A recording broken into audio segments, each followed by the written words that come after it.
먼저 하나님의 말씀 요한계시록 7장 1절로 3절의 말씀 함께 보겠습니다.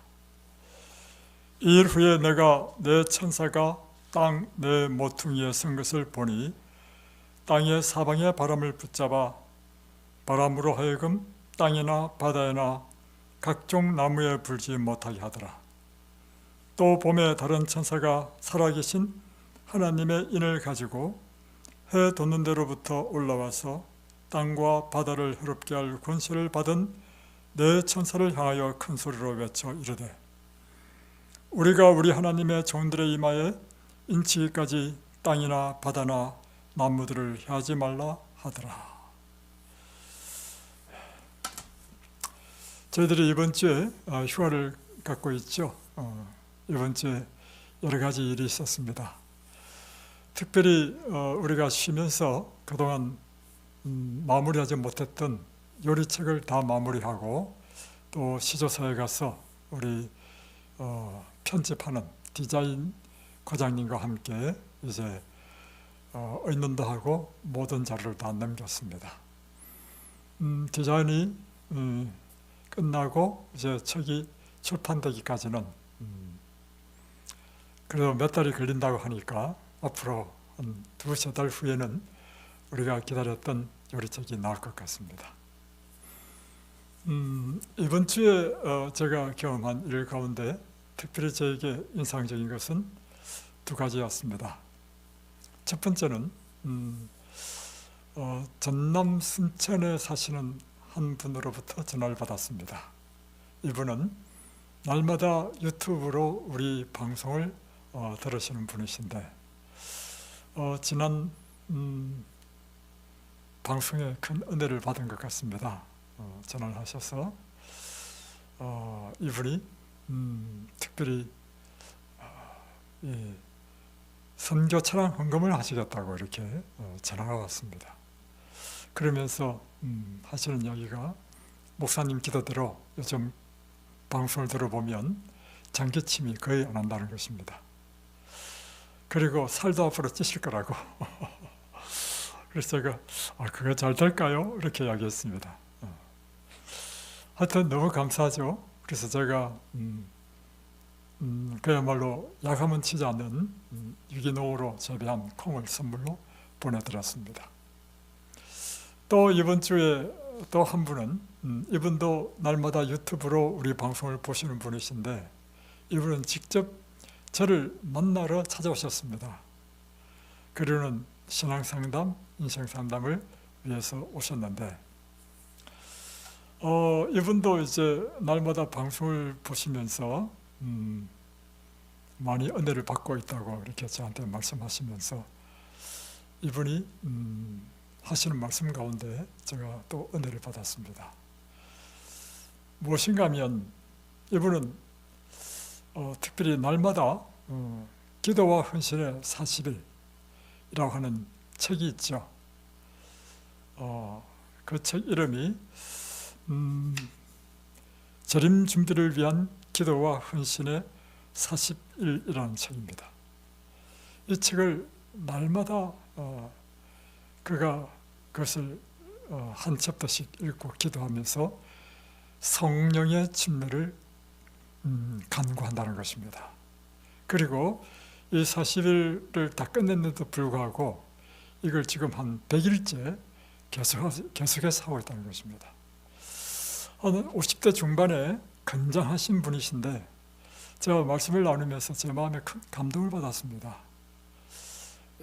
참 믿음이 있고 정말 특별히 성령을 간구하는 이 믿음의 사람을 만날 때 제 마음에 큰 은혜가 있었는데 그 이유 중에 또 한 가지는 무엇인가 하면 제가 이든벨리를 하기 전에 이전 남양주에 있는 한 교회에서 목회할 때 바로 재림 준비를 위한 기도와 헌신의 40일을 제가 우리 교인들과 함께 했거든요. 그리고 새벽마다 또 방송하면서 제가 그 새벽 기도의 결과로 이든벨리가 탄생하게 된 것입니다. 그래서 제 마음속에 큰 은혜와 감동을 받으면서 또 이분도 또 이제 가실 때 우리 선교처럼 헌금을 또 하셨어요. 야, 그래서 참 여러모로 감사한데, 제가 이분의 방문을 받고 느낀 것이 있습니다. 그것은 아까 전해왔던 우리 전남에 있는, 순천에 있는 한 분도 그러하고, 이분도 그러하고, 우리 유튜브 방송을 날마다 보면서 은혜를 받고 감동을 받아서 이렇게 전화도 오고 했단 말입니다. 저는 그분을 만난 적도 없고 그런 분이란 말입니다. 그래서 이 유튜브 방송을 통해서 우리가 이렇게 서로에게 영향을 주고 있다는 것에 큰 감동을 받으면서 제가 휴가 기간이지만 최소한 일주일에 한 번은 설교 방송을 해야 되겠다. 그래서 뭐 한 번도 본 적이 없는 분들, 이 방송을 보는 분들에게 서로 말씀으로 교제하는 이 그리스도인의 아름다운 교제를 계속해서 누려야 되겠다, 이런 생각을 제가 하게 되었습니다. 또 한 가지는 이것입니다. 재림 준비를 위한 40일 기도와 헌신의 이야기를 들으면서 제가 과거에 했던 그 경험들이 기억이 났습니다. 그때 굉장히 마음이 뜨거웠거든요. 그리고는 다시금 이 성령을 강구하는 기도를 하고 싶다는 그런 열망을 제가 품게 되었습니다. 여러분, 우리의 최고의 소망은 무엇입니까? 그것은 예수님께서 다시 오시는 재림입니다. 왜냐하면 예수님께서 재림하시면 우리 인생의 모든 문제는 해결되는 것입니다. 예수님께서 재림하실 때 우리 마음의 모든 소원은 이루어지기 때문입니다. 예수님께서 재림하시게 되면 우리가 한 번도 경험해 보지 못한 영원한 이 하나님의 나라, 그리고 영원한 생명, 영원한 그 복락의 생활을 누리게 되기 때문인 것입니다. 그래서 제 마음에는 주님이 속히 재림하셔서 속히 그 나라에 가고 싶은 열망으로 충만합니다. 그런데 오늘날 정말 예수님께서 재림하시는 그 징조가 세계 곳곳에서 너무나 빈번하게 일어나고 있습니다. 마태복음 24장에 예수님께서 오시는 그 재림 때에는 바로 이런 징조가 있을 것이다 라는 징조들이 지금 얼마나 빈번하게 일어나는지, 온 세상은 서로 다투고 투정하고 전쟁이 일어나고 테러가 일어나고, 그리고 첫째 기근과 지진과 또 천재지변이 일어나고, 이런 모든 것들을 보게 되면 뭐 그뿐만 아니라 요즘은 무기를 통해서 싸우지 않는다 하더라도 무역 전쟁으로 각 나라들이 서로 다투고 있는 모습을 보게 됩니다. 그리고 무엇보다도 불법이 성행해서 도덕이 무너지고 불법은 판을 치고, 정말 저는 이 불법이 판을 치고 도덕이 무너지는 것에 대해서 개탄합니다. 그리고 어쩌면 이런 외적인 뭐 천재지변이라든가 이런 것도 큰 징조지겠지만, 사람의 도덕이 무너지고 불법이 판치는 이것이 바로 이제 인간의 말세의 가장 큰 징조가 아닌가라고 생각하기 때문입니다. 제가 옛날에 이제 한 분과 만나게 됐습니다. 본인은 선생님이고 또 자기 사회는 사회라고 하는 것입니다. 근데 선생의 세계를 들어보니까 기가 막히더구만요. 뭐냐면 애들이요, 선생에게 폭언하고 폭행하고, 어린 애들이. 그래서 매를 들었다면요, 또 당장 경찰에 고발한대, 전화한대, 애들이. 또 가방 검사도 못한다는 것입니다. 왜냐하면 가방 안에 담배도 있고 칼도 있는데 이걸 위험하잖아요. 검사도 못한대요. 검사하면 뭐 인권보호위원회에 또 고발을 해가지고 뭐 개인의 사생활 침해, 인권보호법에 걸린다는 거예요 또. 그리고 학생이 다른 학생을 이제 폭행을 해가지고 이제 학교에서 정학처분을 내리면 그 부모가 와가지고 로펌 명함을 내밀면서 소송을 건답니다. 소송을 걸어가지고 세상에 그 소송이 질질 끌면서요, 그 폭행한 학생이 졸업할 때까지, 그래서 졸업해버린대. 그러면 결국에는 억울한 사람은, 폭행당한 피해자만 억울해지는 이런 세상이라는 것입니다. 그리고 그 사이가 경찰인데 경찰이 막 못해먹겠대. 빨리 그만두고 싶대. 왜냐하면 술 취한 사람이 오히려 경찰을 때린대요. 때리면 경찰은 방어만 해야 된대. 그 사람을 밀쳐가지고 넘어지잖아요. 넘어지면 그 사람이, 술 취한 사람이 잘못했는데도 불구하고 고발을 한답니다. 그래가지고 재판을 붙었는데 재판에서 4천만 원 변상을 내라는, 경찰이 그 시민에게 4천만 원 변상을 하도록 그렇게 판결이 난다는 것입니다. 그러니까 이제 그 다음부터 경찰이 어떻게 해야 되느냐면 자기 돈으로 고성능 카메라를 이게 앞에 탁 단대요. 달아. 이 법적으로 자기를 보호하기 위해서. 이런 시대가 지금 오늘 사는 이 시대입니다. 이거 제가 직접 들었습니다. 이야, 정말 세상 마지막이 아닙니까? 예수님께서 속히 재림하셔야 되지 않겠습니까? 이때 우리가 해야 될 일은 무엇입니까? 요한계시록 6장 17절에는 이렇게 기록하고 있습니다. 요한계시록 6장 끝절에 17절, 그들의 진노의 큰 날이 이르렀으니 누가 능히 서리요. 이제 진노의 큰 날, 곧 예수님의 재림이 임박한 이때, 지금 오늘 우리 시대 아닙니까? 임박한 이때에 누가 서리요? 누가 구원을 받을 것인가? 라고 질문합니다. 그리고는 요한계시록 7장에 보면 누가 구원을 받을지 그 답을 우리에게 제공해 주고 있습니다. 7장에 보면 이일 후에 내가 내 천사가 땅 내 모퉁이에 선 것을 보니 땅의 사방의 바람을 붙잡아 바람으로 하여금 땅이나 바다에나 각종 나무에 불지 못하게 하더라.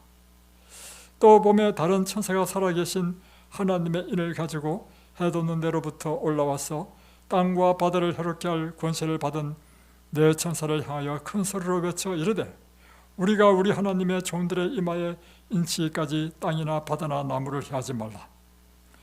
그러니까 다시 표현하면 이제 마지막 시대에 천사가 땅에 내 모퉁이에 바람을 붙잡고 있다는 것입니다. 이 바람은 무엇인가? 그래서 바람으로 하여금 땅이나 바다에나 각종 나무에 불지 못하게 하라. 다시 표현하면 이 바람은 이 세상에 일어날 큰 천재지변, 전쟁, 그리고 이 바다와 바람, 땅이나 바다에 또 나무에, 그러니까 이 사람들에게 큰 재앙을 가져다 둘 마지막 재앙을 붙잡고 있는 모습을 보여주고 있는 것입니다. 그런데 언제까지 왜 붙잡고 있느냐? 이 절에 보면 하나님의 인을 가지고 하나님의 종들의 이마에 인치기까지 땅이나 바다나 나무를 하지 말라. 그러니까 하나님의 종들의 이마에 인을 친다. 다시 표현하면 이것은 구원받을 사람의 표식을 한다는 것입니다. 그것이 끝날 때까지 이 세상에는 바람을 천사로 하여금 붙잡고 있게 한다는 것입니다.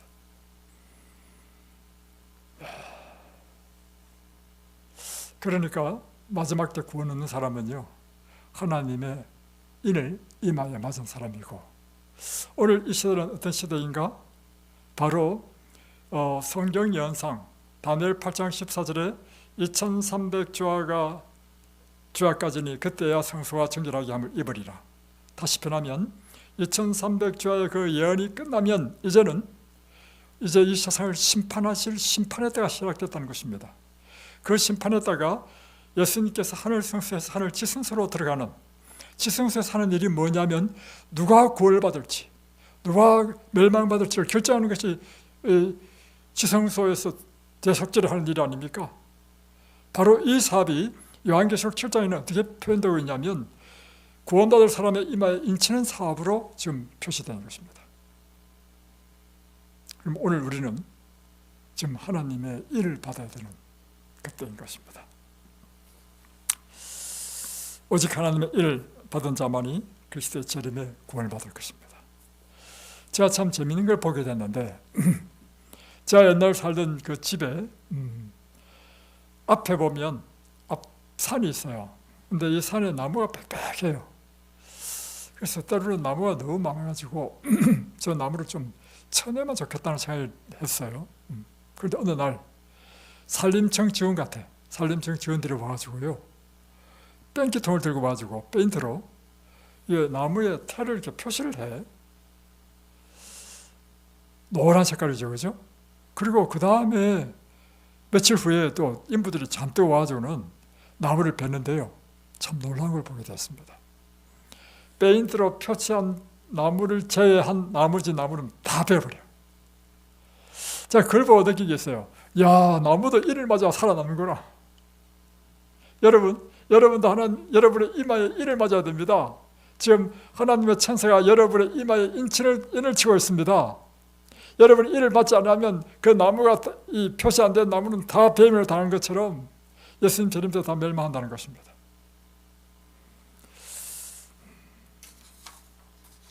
그렇다면 우리는 중요한 한 가지 질문이 있죠. 어떻게 해야 우리가 하나님의 일을 받을 수 있는가 하는 것입니다. 그 답은 성경에 있습니다. 성경은 에베소서 4장 40절에 이렇게 답하고 있습니다.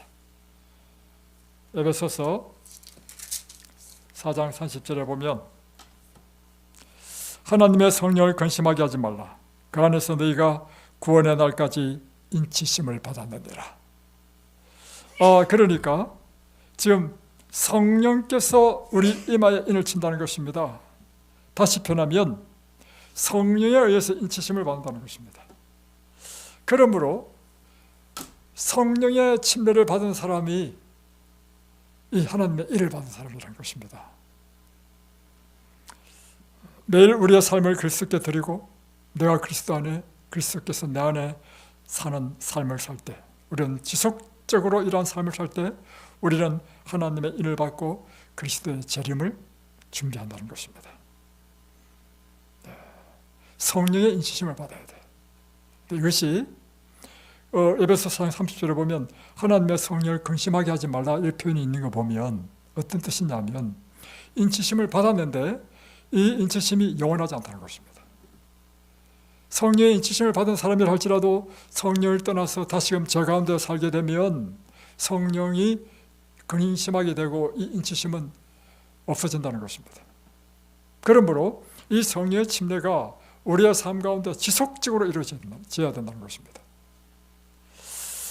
실물근 69페이지에 보면 그리스도께서는 당신의 교회 안에 당신을 나타내 보이기를 간절히 바랐습니다.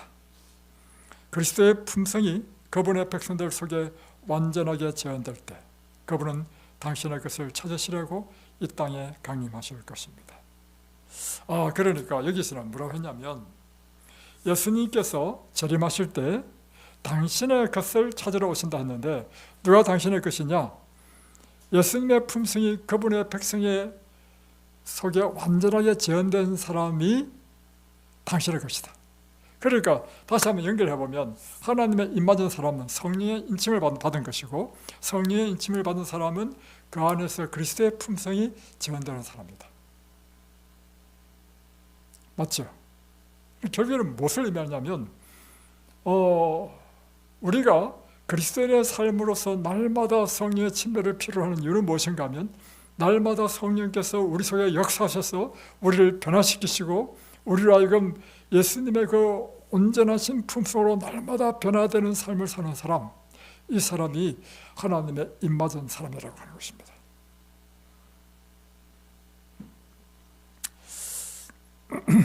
오직 성령의 침례에 의하지 않고서는 교회가 자신을 정당한 위치에까지 자랄 수 없으며 하나님의 백성이 빠르게 이르러오는 투쟁을 대비할 수 없습니다. 재림교인으로서 우리는 한 가지 위험한 생각을 가지고 있는데 그리스도의 재림의 방식, 그리고 짐승의 표, 죽은 자의 상태, 안식일 등등의 교리를 잘 알고 있기 때문에 우리는 구원받는다, 안전하다, 그리고 이것이 그리스도의 재림을 준비한다라고 여긴다는 것입니다. 이것은 치명적인 실수라고 하는 것입니다. 이런 교리들이 중요하기는 하지만 이 지식이 우리를 구원하는 것은 아니라는 것입니다. 여러분 그렇지 않습니까? 나는 안식일마다 교회에 나가, 나는 안식일을 지켜, 그리고 나는 안식일에 대한 안식일이 옳다는 걸 알아. 또 사람이 죽은 이후의 상태에 대해서도 나는 성경대로 바르게 알고 있어. 나는 11조를 철저히 드려. 이것이 마치 내가 준비된 것처럼 느껴지고 내가 하나님의 그 구원에 합당한 사람으로 생각된 경우가 있다는 것입니다. 그러나 기억하십시오. 예수님을 십자가에 못 박은 사람들은 11조를 드리고 안식일을 지키고 건강개혁을 외치는 자들이었습니다. 그러니까 안식일을 지키고 11조를 드리고 채식만 하고 하는 사람들이 뭐 했다고요? 예수님을 십자가에 못 박았다는 것입니다. 그러니 이것은 무엇을 의미하냐면 오늘날 우리 역시 단순히 교리적으로 옳은 걸 알고 안식일을 지키고 11조를 드리고 또 채식까지 하는 철저한 교리를 할지라도 우리는 하나님의 인을 받지 못한 상태로 있을 수 있다는 것입니다. 우리가 알아야 하는 것은 지식이 아니라 우리를 능히 구원하실 수 있는 예수님 그분입니다. 우리가 예수 그리스도의 다시 오심을 준비하고자 한다면 예수 그리스도와 친밀한 관계를 유지해야 된다는 것입니다. 시편 16편 8절을 보면 다윗은 바로 이런 경험을 했습니다. 내가 여호와를 항상 내 앞에 모시며 그가 내 우편에 계심으로 내가 요동치 아니하리로다. 그러니까 다시 표현하면 다윗에게 있어서는 언제나 하나님의 임재 앞에 있다는 그 임재 의식 가운데 살았다는 것입니다. 그러니까 다윗에게는 예수님은 아주 친밀한 분이셨다는 것입니다. 언제나 그분이 내 오른편에 있어서 나를 도와주시는 분으로 인식하고 그래서 내가 요동치 아니하리로다. 스가랴서 4장에 보면 이런 계시가 나오죠. 스가랴서 4장 한번 보겠습니다.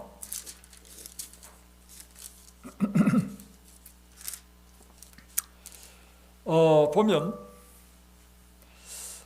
금순금 등잔에 대한 계시인데 두 감람나무가 있는데 이 두 감람나무에서 금 같은 기름이 쫙 흘러나옵니다. 그것을 금관을 통해서 기름통으로 옮겨집니다. 그리고 그 기름통은 이 성소의 불을 밝히는 등잔으로 쫙 올라간다는 거예요. 그래서 성소의 등대가 불을 밝히는 이런 계시를 보여주고 있는 것입니다. 자, 이 계시는 우리에게 무엇을 말해주고 있습니까? 불을 밝히는 것은 무엇이라는 것입니까? 기름이라고 하는 것입니다. 이 기름이 두 감람나무에서 흘러나오는 것처럼 이 하나님으로부터 나오는 이 천의 은혜, 다시 말하면 성령께서 우리에게 흘러 들어올 때만 우리가 불을 밝힐 수 있다는 것입니다. 예.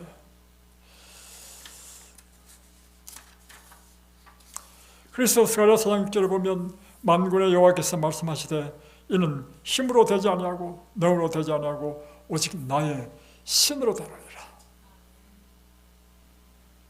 하나님의 성령 없이는 하나님의 말씀만을 아는 것은 아무 소용이 없다는 것입니다. 성령의 감화가 없는 진리의 이론만으로는 사람의 심령을 깨우치지도 못하고 심화시키지도 못한다는 것입니다. 우리가 비록 성경의 말씀과 약속들에 정통하다 할지라도 하나님의 영이 진리를 깊이 깨닫게 하고 감동시키지 아니하면 우리의 품성은 변화되지 않는다는 것입니다. 결국은 하나님의 말씀을 우리가 읽고 연구하는 목적이 무엇인가 하면 이 말씀으로 하여금 하나님의 그 영광의 빛으로 우리를 인도하는 것인데 하나님의 영광의 빛이 뭐냐? 그분의 품성이라는 것입니다. 결국은 하나님의 말씀이 우리의 생애의 원칙이 되어서 우리의 생애의 품성을 끊임없이 하나님의 형상으로 변화시켜가는 것, 이것이 하나님의 말씀을 연구하는 목적이고, 그럴 때 바로 이와 같이 하나님의 말씀이 우리 속에서 역사하게 하는 능력이 뭐냐면 성령께서 그 일을 하신다는 것입니다. 그러니까 성령의 능력 없이는 단순히 하나님 말씀 아는 것이 우리에게는 아무런 의미가 없어. 말씀을 잘 아는데 사람은 변화되지 않아. 그건 성령이 없다는 것입니다. 그래서 그리스도인의 삶의 절대적인 능력은 어디서 오는가? 하나님의 성령에서 온다는 것입니다. 그래서 이것은 사람 힘으로 되지 아니하고 또 재능으로 되지도 아니하고 오직 하나님의 신, 하나님의 영, 성령으로 되는 일이라는 것입니다.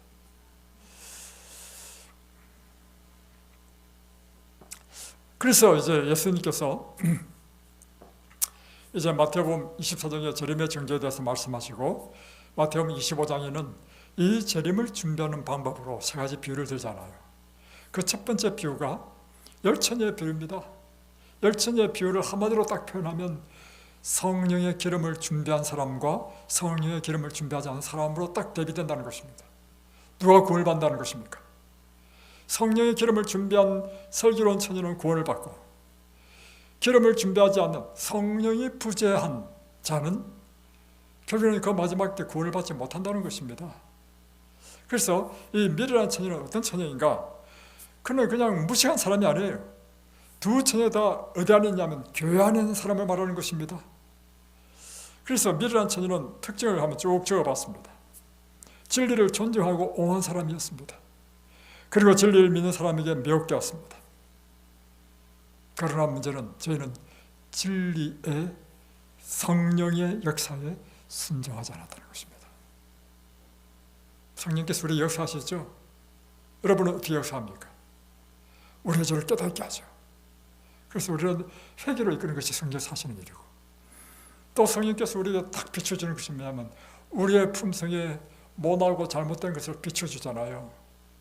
그러면서 우리 마음에 우리 자신을 주님 앞에 전적으로 굴복하게 하도록 하는 감화를 끼치는 것이 성령께서 하시는 일이잖아요. 그런데 이 성령의 감화에 굴복하지 않는 사람이 미련한 성령이에요. 미련한 처녀라. 이런 사람에게는 기름이 없는 것과 마찬가지인 것입니다. 그들은 반석되시는 글속에 떨어져 저희 예수님을 곁들이려 하지 않았다. 주저하지 않고 말씀을 받았으나 그 말씀의 원칙은 실천하지 않았다. 성령께서 마음에 역사하실 때 그 역사는요, 당사자가 그것을 갈망하고 동의할 때만 그 안에서 새로운 품성을 심어줄 수 있는 것입니다. 결국 그들은 하나님을 믿지만 하나님을 알지 못한 사람이었다. 하나님의 품성을 연구하지도 않았다. 하나님과 교제하지도 않았다. 하나님을 의지하며 사는 법을 몰랐다. 하나님을 쳐다보며 사는 것을 그들은 알지 못했다. 이런 사람들이 예수님 재림 직전의 사람들의 특성이 될 것입니다. 그런데 문제는 이런 사람이 예수님 재림 직전에 너무 많을 것이라는 것입니다. 오늘 우리는 지금 라오디게아 교회 처지에 놓여 있습니다. 요한계시록 1장 2장 3장에 보면 하나님께서 각 시대마다 교회 형편을 비유로 표현했죠. 오늘 예수님 재림 직전의 교회의 상태를 라오디게아 교회로 묘사했습니다. 이 라오디게아 교회의 특징이 무엇인가? 성령의 감동에 굴복하지 않은 사람들. 그리고는 나는 부자라 부유하여 부족한 것이 없다라고 자만하는 그리스도인들. 그러나 실상은 가난하고 헐벗고 그리고 그런 상태. 그것이 오늘날 라오디게아 교회의 상태라고 하는 것입니다. 그들이 만약 변하지 않는다면 예수님 재림 때 구원받지 못한다는 것입니다. 그래서 성령께서는 그들에게 호소하기를 요한계시록 3장 20절에 이렇게 되어 있죠. 볼지어다 내가 문 밖에 서서 두드리노니 누구든지 내 음성을 듣고 문을 열면 내가 그에게로 들어가 그로 더불어 먹고 그는 나와 더불어 먹으리라. 다시 변하면 예수님을 밖에 세워뒀다는 것입니다. 예수님이 내 안에 들어오도록 해야 된다는 것입니다. 그래서 그와 함께 먹고 마시는 것, 다시 말하면 그와 친밀한 관계를 가져야 된다는 것입니다. 그로부터 또한 그로부터 우리가 능력을 받아야 된다는 것입니다. 우리는 하나님과 산관계를 맺어야 합니다.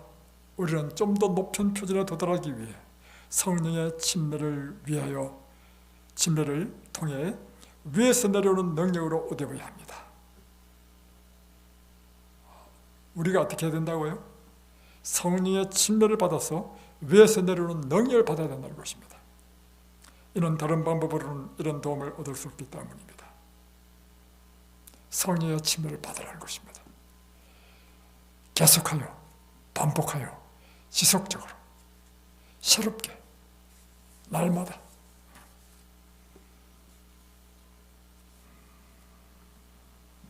매일 자신을 그분께 드리십시오.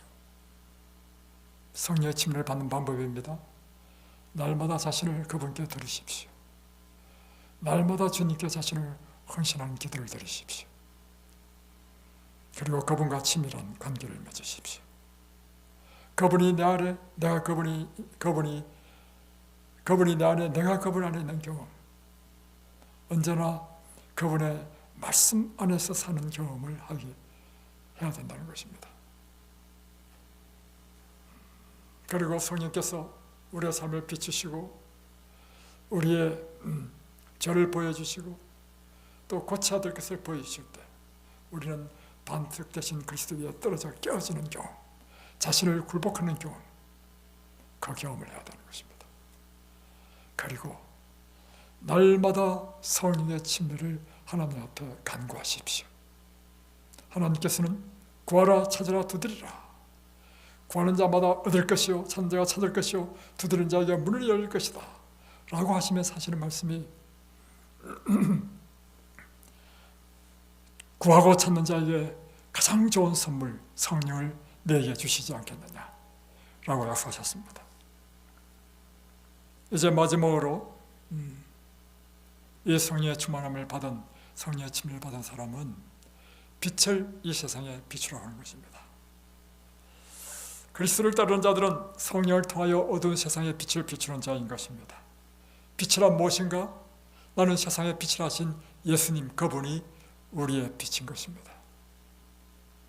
그래서 하나님의 영광의 그 빛이 우리 안에 들어오면 우리의 품성이 그분의 품성과 같이 변화되고 우리는 이 세상에 하나님의 영광의 통로가 되어서 이 세상에 하나님의 빛을 비추는 사람이 된다는 것입니다.